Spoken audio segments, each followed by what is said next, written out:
Hi friends, మనస్మిత స్టోరీస్కి మీ అందరికీ స్వాగతం, సుస్వాగతం. హాయ్ ఫ్రెండ్స్, ఈరోజు మనం చదువుకోబోయే కథ మధు మురళీరవం 16వ భాగం. 5 నిమిషాల తర్వాత మురళీ చెయ్యి తన మీద పడింది. ఏంటే పిల్లిలో వచ్చి అక్కడ నక్కి పడుకున్నావు అని మధుని తన వైపు లాక్కున్నాడు. మళ్ళీ షివరింగ్ స్టార్ట్ అయింది. మురళీ గారు మేల్కొనే ఉన్నారు. ఫస్ట్ నైట్కి రెడీ అయిపోయారు. ఎలా ఆపాలి అనుకుంది. అప్పటికే మధు చెమటలతో తడిసిపోతుంది. ఆమె ఒళ్ళంతా వణుకుతోంది. వద్దు మురళీ గారు, ప్లీజ్ వదలండి అని ముడుచుకుపోతుంది. మురళీకి ఆమె ప్రవర్తన అయోమయంగా అనిపించింది. ఏమైందిరా, ఏంటి అలా ఉన్నావు? హెల్త్ బాగాలేదా? ఏదైనా ప్రాబ్లమా అన్నాడు అనునయంగా. వద్దు వద్దు అని అతని నుంచి దూరంగా జరగడానికి ప్రయత్నిస్తోంది. మురళి ఎంత లాలించి అడిగినా ఏదో ట్రాన్స్లో ఉన్నట్టు వద్దు వద్దు అని ఒకటే మాట. అతని మాట వినిపించుకోవటం లేదు.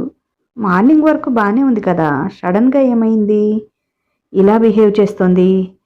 పెళ్ళికి ముందే తను హగ్ చేసుకున్నా, కిస్ చేసినా కూడా ఇలా రియాక్ట్ కాలేదు. సడన్గా ఏమైంది పిల్లకి? ఎవరైనా తిక్కగా మాట్లాడితే అమ్మమ్మ అంటుంది, పాది తొక్కావాయంట్రా అని. కొంపతీసి అలాంటిదేమైనానా? చిచి, నేనేంటి ఇలా ఆలోచిస్తున్నాను అనుకొని, ఏమైంది మధు, హెల్త్ బాగాలేదా? నాకు చెప్పు, ఏమైందమ్మా అన్నాడు మరింతగా లాలిస్తూ. నేనున్నానుగా, నీకేం భయం లేదు, ఎందుకు భయపడుతున్నావు చెప్పరా అని ఆమెను హత్తుకున్నాడు. మధు ప్రవర్తనలో ఏం తేడా లేదు. అతని మాటలు పట్టించుకోకుండా నెట్టేస్తోంది. వద్దండి ప్లీజ్ వద్దు, నాకు భయంగా ఉంది అని ఏడుస్తోంది. మురళి గట్టిగా మధు అన్నాడు. ఒక్కసారిగా ఉలిక్కిపడి ఏడుపు ఆపేసి బెదురుతున్న కాళ్లతో మురళిని చూస్తోంది. ఏంటమ్మా, ఏమైంది నాకు చెప్పు, నేన్రా నీ కన్నయ్యని, ఎందుకు ఏడుస్తున్నావు? ఏం వద్దు, ఎవరైనా భయపెట్టారా నిన్ను? అయినా నీ మొగుడు పోలీస్ ఆఫీసర్, అందరినీ నువ్వు భయపెట్టాలి కానీ నువ్వు భయపడితే ఎలానే? అయినా నా పెళ్ళాన్ని అనే ధైర్యం ఎవరికుంది చెప్పు? ఎవరైనా సరే తీసుకెళ్ళి లోపల పడేసి కుమ్మేస్తా అని ఆమెకు ధైర్యం చెప్తూనే నవ్వించటానికి ప్రయత్నం చేశాడు.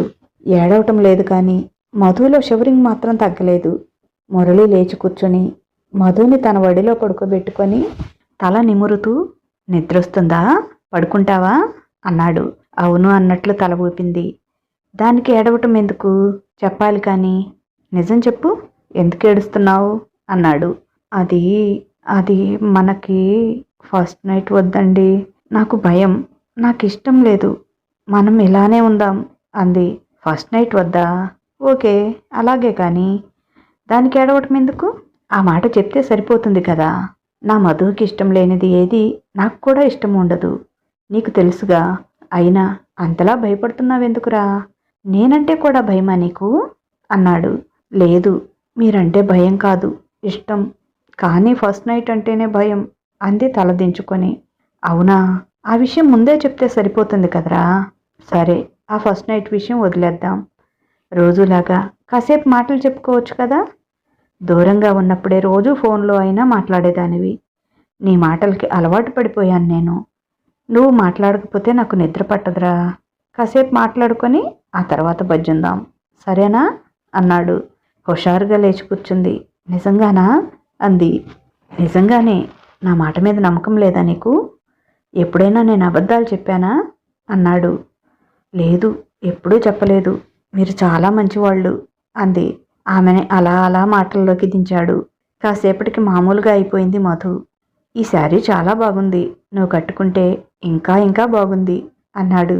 రోజు మీరేగా సెలెక్ట్ చేశారు అంది సిగ్గుపడుతూ. ఈ పిల్లేనా ఇందాకంత భయపడింది? ఎక్కడో చదివాడు, కొంతమంది ఆడపిల్లలకి ఫస్ట్ నైట్ ఫియర్ ఉంటుందని, ఈ పిల్లకి కూడా అదే అనుకున్నాడు. నేను వచ్చేటప్పటికి చాలా లేట్ అయిందిరా, సారీ, త్వరగా వద్దామనుకున్నాను కానీ కుదరలేదు. సీఎం గారి మీటింగ్ అయ్యి ట్రాఫిక్ కంట్రోల్ అయ్యి నేను వచ్చేటప్పటికి లేట్ అయిపోయింది. ఫీల్ అయ్యావా అన్నాడు. లేదు, సీఎం గారు మిమ్మల్ని భలే పొగిడారు. మీ నిజాయితీ గురించి, ఎవరిని లెక్క చేయకుండా స్ట్రిక్ట్గా ఉంటారని, ఆ సభ సక్సెస్ కావడానికి కారణం మీరేనని ఆయన పొగుడుతుంటే జనం ఎలా చప్పట్లు కొట్టారని ఇక్కడ మేము కూడా చప్పట్లు కొట్టాం. మేమంతా ఎంత గర్వంగా ఫీల్ అయ్యామని. ముఖ్యంగా నాన్న. ఆయన మొహంలో ఆనందం చూడాలి. నాన్నకి సీఎం గారంటే మహా ఇష్టం. ఆయన తన అల్లుడిని పొగుడుతున్నారని తెగ మురిసిపోయారు. అన్నయ్య చెప్తున్నాడు, బజార్లో కూడా అందరూ తెగ పొగిడేస్తున్నారంట మిమ్మల్ని. ప్రకాశం అల్లుడు భలే గొప్పవాడోయ్. ముఖ్యమంత్రి ప్రమోషన్ ఇస్తానన్నా నా డ్యూటీ నేను చేశాను, ప్రమోషన్ అవసరం లేదు అన్నాడు. ఈ కాలంలో అంత నిజాయితీగా ఎవరుంటారు అని అందరూ అంటుంటే నాన్నకైతే పిచ్చ హ్యాపీగా ఉంది. ఎంత గర్వంగా ఉందో మిమ్మల్ని చూసి అని ఉత్సాహంగా చెప్తుంది. మా అమ్మ అయితే టీవీలోనే మీకు దిష్టి తీసేసింది అని ఉత్సాహంగా నవ్వుతూ చెప్తుంది. మరి నీకేమనిపించింది? నీకు హ్యాపీగా లేదా అన్నాడు మధు ముక్కు పట్టుకుని ఊపుతూ. ఎందుకు లేదు, పిచ్చి హ్యాపీగా ఉంది. నేను కూడా ఆ సీఎం ఫ్యాన్నే. నేను నా మొదటి ఓటు కూడా ఆయనకే వేశాను. అంత పెద్ద ఆయన మిమ్మల్ని అంతమందిలో అంత గొప్పగా పొగుడుతుంటే నిజంగా చాలా చాలా సంతోషంగా అనిపించింది. ఎంత హ్యాపీగా అనిపించిందో తెలుసా? దగ్గరుంటే గట్టిగా హక్ చేసుకుని ముద్దు పెట్టుకోవాలనిపించింది. ఎంత క్యూట్గా ఉన్నారో తెలుసా మీరప్పుడు అంది. నిజంగానా? అయితే ఇప్పుడు నీ ఎదురుగానే ఉన్నాగా, ఆ ముద్దేదో ఇప్పుడు పెట్టేసుకోవచ్చుగా. నీ ముద్దు కోసం ఎంతసేపటి నుంచి వెయిట్ చేస్తున్నానో తెలుసా? ఇంటికి రాగానే మీ అమ్మేమో దిష్టి తీసేసింది, నువ్వు కనీసం ఆ మాట కూడా ఎత్తలేదు. నిజంగా నేను చాలా ఫీల్ అయ్యానే అన్నాడు మొహం సాడ్గా పెట్టి. సారీ మురళి గారు, నిజంగా నేను చాలా హ్యాపీ ఫీల్ అయ్యాను అంది. ఏమో నాకైతే అనిపించటం లేదు అంటూ పెదవి విరిచాడు. నిజం మురళి గారు, నమ్మరా అంది. వాళ్ళేం ఫీల్ అయ్యింది వాళ్ళ బిహేవియర్లో తెలిసింది. నీ బిహేవియర్లో అవేమీ కనిపించలేదు. మధ్యాహ్నం ఫుడ్ తినటానికి కూడా టైం లేదు. మార్నింగ్ నువ్వు ఇచ్చి పంపించిన బ్రేక్ఫాస్ట్ కూడా సగమే తిన్నాను. పూర్తిగా తినటానికి కూడా టైం సరిపోలేదు. అంత బిజీగా ఉన్నాను మార్నింగ్ నుంచి. ఇంటికి రాగానే నువ్వేమో మొహం మార్చుకొని కనిపించావు. బాగా ఆకలేసింది. రాత్రిలా తినిపిస్తావేమో అనుకున్నా.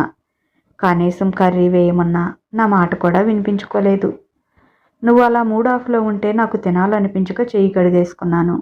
ఇప్పుడు కూడా ఆకలేస్తుంది అన్నాడు మధుని పూర్తిగా డైవర్ట్ చేయటానికి. అప్పటికే మధు కళ్ళల్లో నీళ్లు గారిపోతున్నాయి. సారీ మురళి గారు, నేను అసలు మనిషినే కాదు. మీరు ఉదయం నుంచి అంత కష్టపడి ఆకలితో వస్తే కనీసం మీకు భోజనం కూడా పెట్టలేదు అని బెడ్ దిగి వెళ్ళబోయింది. ఆమె చేయి పట్టుకొని ఎక్కడికి అన్నాడు. భోజనం తెస్తాను, మీకు ఆకలిగా ఉందిగా. మొహం చూడండి ఎంత నీరసంగా ఉందో అంది. తినటానికి ఇక్కడ చాలా ఉన్నాయిలే, కిందికి అవసరం లేదులే రా అన్నాడు. అవును కదా, ముందు పాలు తాగండి, తర్వాత ఏమైనా తిందురు. అసలు నాకు మైండ్ లేదు.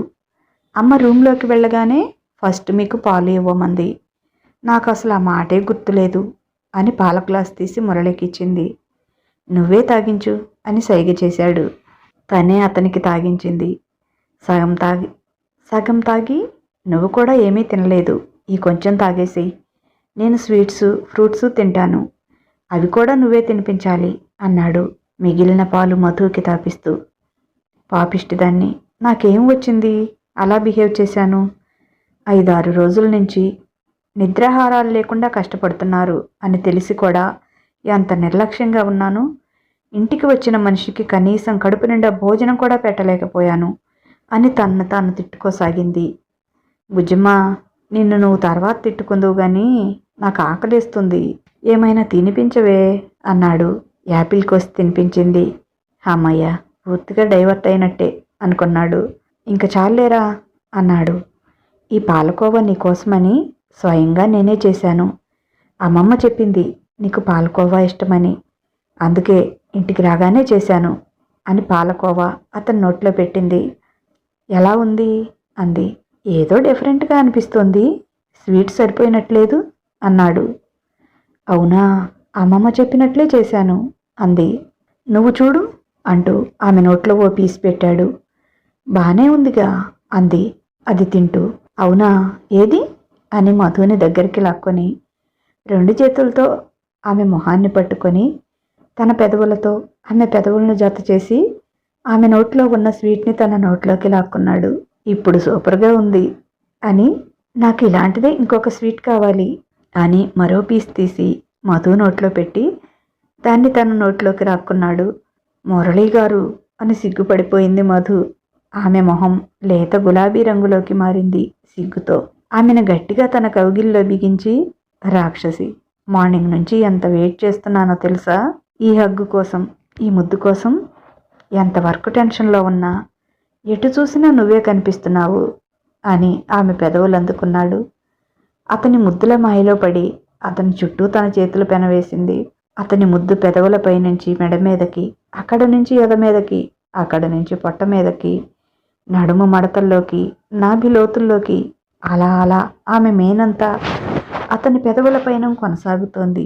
తన శరీరంపై అతని పెదవులు చేసే శృంగార దాడికి ఆమె లేత శరీరం చిగురుటాకులా వణికిపోతోంది. మనసైన చెలికాడి చెంత ఆమెలో శృంగార భావనలు లావాలా పెళ్ళుబికాయి.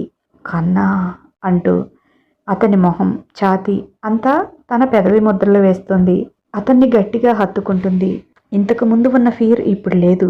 అసలు గుర్తు కూడా రాలేదు. ఆమె మేను ఇంకా దేనికోసమో ఇంకేదో కావాలని పరితపిస్తోంది. ఆమెను పూర్తిగా ప్రొవోక్ చేసి తన ప్రేమతో, తన చేష్టలతో ఆమెను పీక్స్కి తీసుకువెళ్ళి ఆమెలో ఏమైనా మార్పు వస్తుందేమో అని గమనిస్తూ ఆమె నోటిని తన పెదవులతో మూసి పూర్తిగా ఆమెను తనలో కలుపుకున్నాడు. ఓ నిమిషం బాధతో విలవెల్లాడింది. సారీరా, ఇది తప్పదంట అని చెవిలో చిన్నగా చెప్పాడు. తన మాటలతో, తన ముద్దులతో ఆమెను మైమరపించి బాధను మర్చిపోయేటట్లు చేశాడు. అతని మీద ఆమెకున్న ప్రేమ ఆ పెయిన్ భరించేటట్లుగా చేసింది. కాసేపటి తర్వాత ఆమె పూర్తి కోఆపరేషన్తో వారి మొదటి సమాగమం నిర్విఘ్నంగా ముగిసింది. థ్యాంక్ యూ బంగారం అన్నాడు ఆమె ఎద మీద ముద్దు పెట్టి. సిగ్గుతో ఆమె కళ్ళు వాలిపోయాయి. కాసేపటి తర్వాత ఆమెను తన గుండెల మీదకి లాక్కొని, ఇప్పుడు భయం పోయిందా అన్నాడు ఆమె చెవిలో. సిగ్గుతో అతని గుండెల్లో మొహం దాచుకుంది. ఆమె మొహాన్ని చేతిలోకి తీసుకొని, పిచ్చి, ఎందుకే అంత భయం అన్నాడు. అయినా ఇక్కడుంది నేనే కదా, పెళ్ళికి ముందే నాతో ముద్దుకి కూడా ఒప్పుకున్న దానివి, ఇప్పుడెందుకు అంత భయపడ్డావు అన్నాడు ఆమె ముంగుర్లు సవరిస్తూ. అది అది ఏదో గుర్తుకొచ్చి భయమేసింది అంది. ఏం గుర్తుకొచ్చింది అంత భయపడటానికి? పైగా నాతో మామూలుగా కూడా క్లోజ్గా మూవ్ అవుతావు. రాత్రి కూడా ఇద్దరం ఒకే బెడ్ మీద పడుకున్నాము. మరి ఎందుకే అంత భయపడ్డావు? నేను భయపడి చచ్చాను నిన్ను చూసి. అసలు ఈ లోకంలో ఉన్నావా? మురళీ గారు వద్దు వద్దు అని నన్ను నెట్టేస్తున్నావు. దెయ్యం పట్టిందేమో అనుకున్నాను అని గట్టిగా నవ్వాడు. అయినా ఎందుకే అలా భయపడ్డావు? నాకు కూడా తెలుసుకోవాలని ఉంది, చెప్పు అన్నాడు. అది రాణి పిన్ని తెలుసు కదా నీకు, వాళ్ళ అమ్మాయి పద్మక్క. దానికి అన్నయ్య ఏజ్ ఉంటుంది. రాణి పిన్ని వాళ్ళ అమ్మ గొడవ చేస్తుందని పద్మక్కకి పిన్ని వాళ్ళ తమ్ముడితో చిన్నప్పుడే పెళ్లి చేసింది. చిన్నప్పుడంటే అన్నాడు. అంటే తనకి 13 years ఏమో, అంతే. అప్పుడు నాకు 10 years అనుకుంటా. మెచ్యూర్ అయ్యింది. 1 నెలకే పెళ్లి చేసేశారు. అప్పుడు అప్పుడు అని నసుగుతుంది మధు. ఏం జరిగిందేంటప్పుడు అన్నాడు క్యూరియాసిటీగా. అది పద్మక్క ఫస్ట్ నైట్ రోజు పెద్దగా ఏడుస్తూ ఇంట్లోంచి బయటికి పరిగెత్తింది. అప్పుడు తన ఒంటి మీద సరిగ్గా బట్టలు కూడా లేవు. మామయ్య నన్నేదో చేస్తున్నాడు, నాకు నొప్పిగా ఉంది, వద్దంటున్నా వినటం లేదు, నాకు భయం వేస్తుంది, ఆ మామయ్య నాకొద్దు అని పెద్ద పెద్దగా ఏడ్చింది. అప్పటి నుంచి నాకు ఫస్ట్ నైట్ అంటే భయం. అక్క వాళ్ళ పెళ్ళికి అంతా పనిచేస్తాను, కానీ ఫస్ట్ నైట్ రోజు కనీసం అటు తొంగి కూడా చూడను. నాకు ఆ పేరు వింటేనే భయమేస్తుంది, నాకు అదే గుర్తుకొస్తుంది అని చెప్పింది మధు. ఇప్పుడు కూడా భయమేస్తుందా అన్నాడు చిలిపిగా కన్ను కొడుతూ. పోండి మురళి గారు అని అతని మెడవంపులో మొహం దాచుకుంది. అవును, సదరు పద్మక్క గారు ఏం చేస్తున్నారండి ఇప్పుడు అన్నాడు. ఏం చేస్తుంది? ఏం చేయటం లేదు, హౌస్ వైఫ్, వాళ్ళ ఆయనతో కాపురం చేసుకుంటుంది అని చెప్పి నవ్వింది మధు. ఆ మహాతల్లిని రేపు ఓసారి నాకు చూపించమ్మా అన్నాడు. మీరు చూడలేదా? అవును, మన పెళ్ళికి రాలేదులే, తనకి వీలు కాలేదు అని శ్రీను మామయ్య పిల్లలు వచ్చారు.